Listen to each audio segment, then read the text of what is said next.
What's going on, everyone? Juicebags here, and welcome back to some Dungeon Defenders 2. We're going through Water Week this week. We are on hard mode, the Life Root Forest. Let's go ahead and get things going. We're going to start off here with a Werewolf General. I'm going to place it right about something like that. And that gives us a little room right above it. Not that we really have any room constraints at all here anyway. But we got a little room right above it where we can throw down our Boostara. Now, of course, we are doing the PDS spammer build. This build is going to work pretty much on any map that's only got one core. And that is, we're going to throw down 10 plasma defense systems. Let's go ahead and go something like that, and then we'll get two more over here.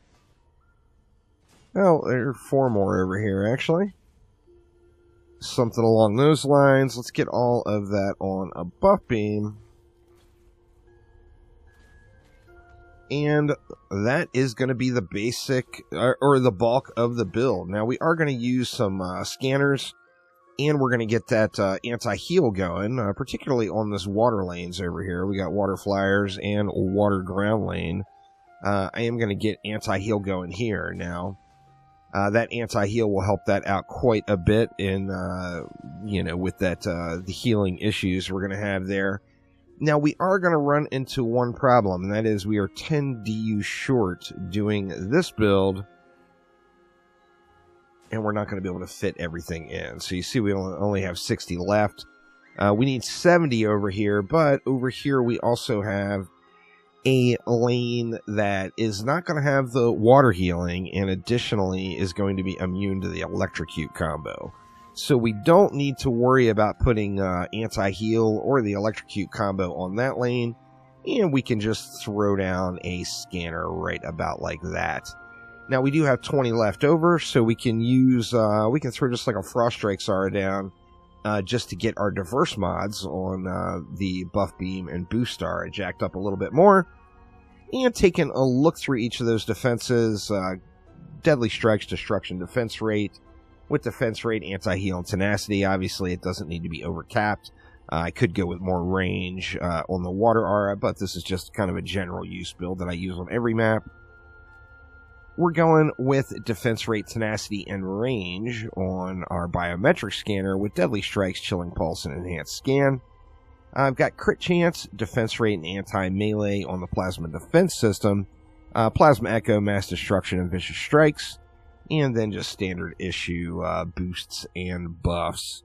On that Werewolf General, we got all our pylons down there, so of course we've got Destructive, Werewolf General, and a Range pylon on it. Now, on this one, since we're going with Crit Chance, we are going to want to upgrade our Boost Aura and Buff Beam right at the beginning. We're going to get that upgraded first, and let's just let it fly here. We should be able to just chillax this one out. One of the benefits you have with these longer laned maps, where the enemies have a long way to walk here, with using the Plasma Defense System, is the range on the PDS, of course, is incredibly good. And that means it's just going to be blasting enemies right at the spawns. So, like, the scanner and the water aura for the electrocute is really there for last resort. Most of the enemies are going to get blasted right out of the spawn. Now, if you don't have 10 out of 10 mods, but you are, like, rate capped, etc., then, just boost. Don't sit here and try to AFK it.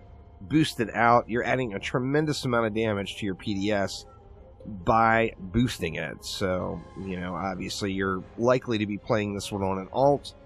On the alt, one of the best things you can do is just play actively on a Countess. You can pop your tower boost at the beginning of the wave and just tab back over to your main account and just let it run. And then your mana will be regened and ready to go again towards the end of the waves when the bosses come out. We're just going to let these mobs burn off. I'm going to go ahead and run around and collect the mana. We see where all the piles of mana are.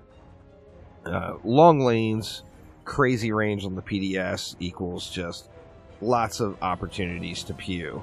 Now in this area up here, you see these guys are coming around. There is a dead zone in the PDS's range right about like right here. But overall, we are getting the job done and just absolutely shredding it.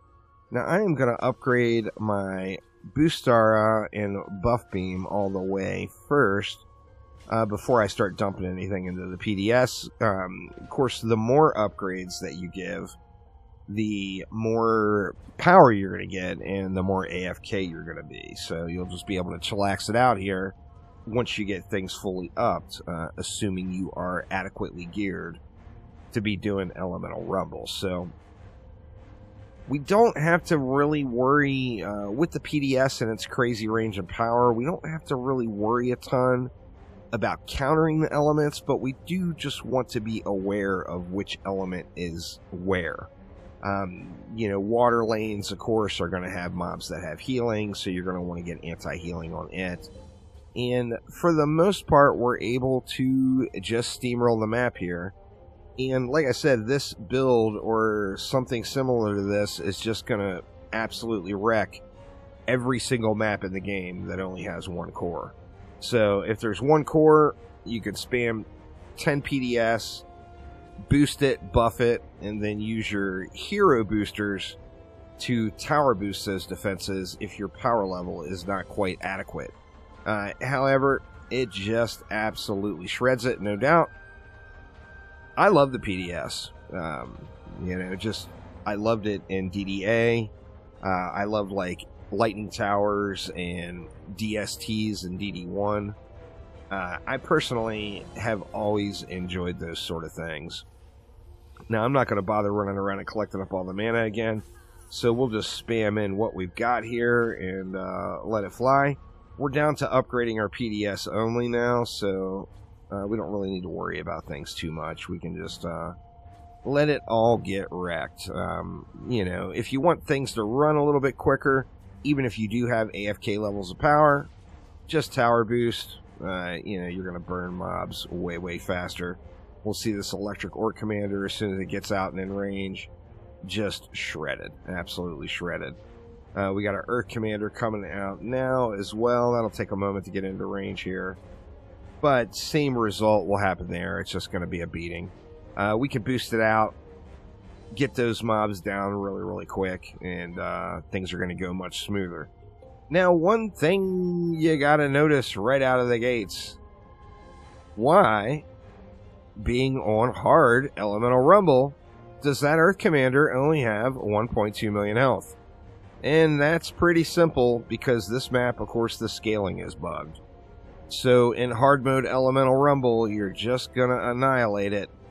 Life-Root Forest, you can look out for that one, and just going to be able to shred it up. So low health enemies, low health mobs, low health bosses, everything is just going to die. So obviously I completely overkilled it here, but I wanted to put together or show a build that anyone is going to be able to use in really any level of gear, and just chillax it out. So we got a freebie basically this week and Water Week if you're wanting to grind Life-Root Forest, because the scaling is off and you're just going to be able to pump out just a bazillion runs with very, very little effort.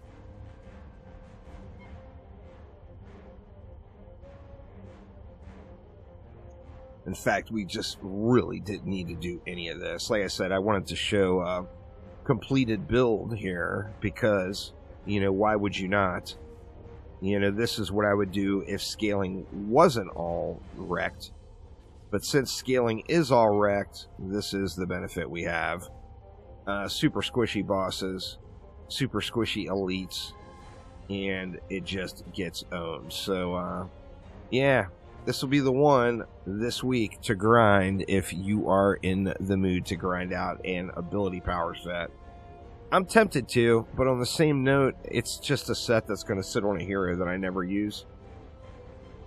So I personally am not crazy motivated to grind this one out. You know, ability power builds can be very, very strong, but I just really enjoy hero damage builds overall, for the most part. Not on every hero, but on most heroes I play, so The prime opportunity is here. However, I just don't feel the need to get it done. So we got one more wave here, and this will be a complete easy clap. Like I mentioned, super overkill build, but this is the build you would use, or this is the build I would use, if things weren't completely derped out with the enemy scaling. So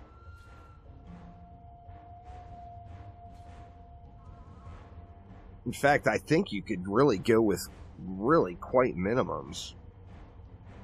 I think you could realistically just spam, you know, a few PDS on a buff beam and boost aura right here. Actually, you probably don't even need the buff beam and boost aura. And it's just going to shred everything.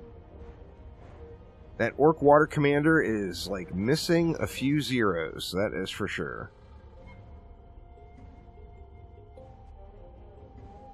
Electric Mage is just going to get shredded as well. We'll have to see if I get any luck here. And get a free water armor piece on such a low effort build. I think for this week I'm probably going to do all of the maps since I don't really intend to grind. If I was going to grind, I would do Life Root for sure, but I think for this week I'll just go through each of the maps and complete the weekly for the Defender medals, and that of course will fill my bar and get me my free water armor piece as well, because, you know, I'm just itching to get another water armor piece with hero damage on it. Can't wait, that is for sure. And there we go, all wrapped up. So let's check it out and look at the goods and see if we're gonna get our water armor with our hero damage on it right here up front on my first elemental rumble run of the week here. Negative. We are not going to get a damn thing. So anyway, that is going to get it for this one. If you're going to grind, y'all, just grind this map. You know, the scaling being off is not your fault. So take advantage of it. Enjoy the experience. Get your free water week kills in right here on Life Root Forest. But thanks a ton for watching. Have a wonderful rest of your day, and I will see you next time. Take it easy.